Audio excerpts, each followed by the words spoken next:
Welcome back to our Ramadan series on the beautiful names and attributes of God. As before, we are reading the 99 Beautiful Names of God by Al-Ghazali. Today we are learning about two names, Al-Zahir and Al-Batin, the manifest and the hidden. At first, these names might sound like they can't exist together.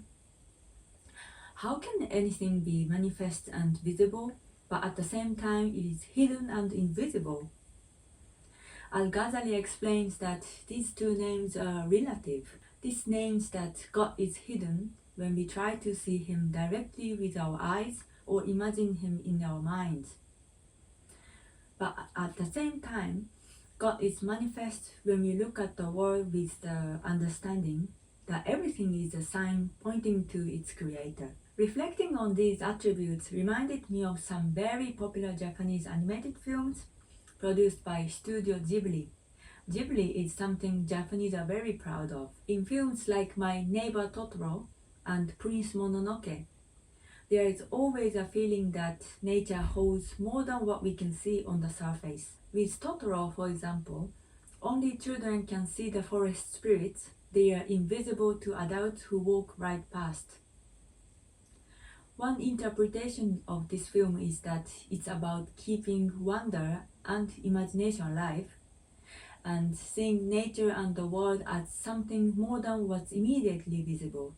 In Prince Mononoke, humans think they understand the forest, but they are only seeing a small piece of what's really there. Some people only see the forest as resources to take advantage of, but others see a deeper sacred presence flowing throughout all of it. If you've seen the film Avatar recently, there is also a very similar concept where everything was connected to Ewa. This feeling has always been very natural to me, that there is something alive, something watching, something beyond what our senses can capture. And I think this is why Ghibli and Avatar are loved all over the world. Because many people sense there is more to reality than what appears on the surface.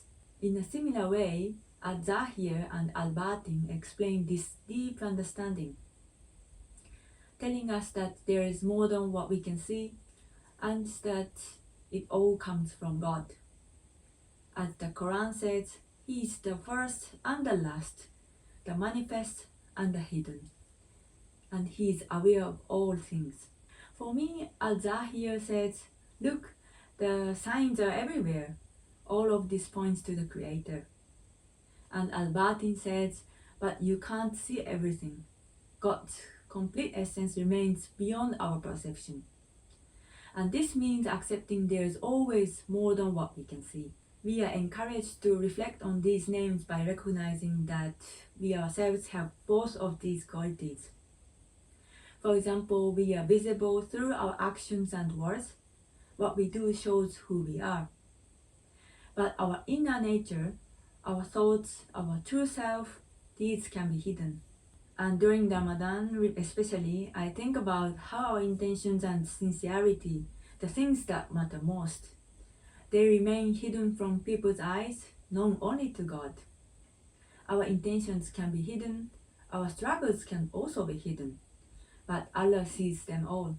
If you have a chance, please watch some films from Studio Ghibli, and if you have watched them already, I really recommend watching them again. These films teach us to slow down and really see every day or every single moment, which is also connected to a deeper idea in Japanese philosophy, that time is being and live now. This is deeply connected with Japanese Buddhism and Zen culture, which we explored in our previous video discussing Dogen and Rumi. If you are interested, I will try to make more videos on this subject in the future, inshallah. So what signs around you point to the Creator? What helps you notice what is hidden?